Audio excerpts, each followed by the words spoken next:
How to edit aspect ratio and length in VN Video Editor. Alright guys, so all you need to do is just open up your VN Editor using the BlueStacks application as your emulator.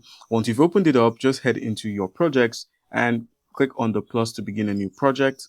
Click on new project here, select what you want to work on, click on next, and it's going to open up in the timeline. Now, once it's opened, all you need to do to begin working on the length and aspect ratio is select your clip. It's going to highlight itself here, and then scroll through the editing options and then simply click on crop.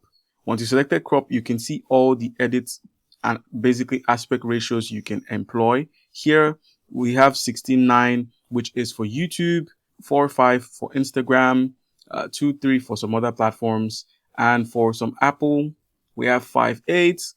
And we also have the free edits, which basically involves you moving the cursor around the edges of the clip. That's basically moving it around the parts you want to edit. And that way we have been able to change the aspect ratio and the length as well. All right, guys. So basically that's how it works. That's how you can do this.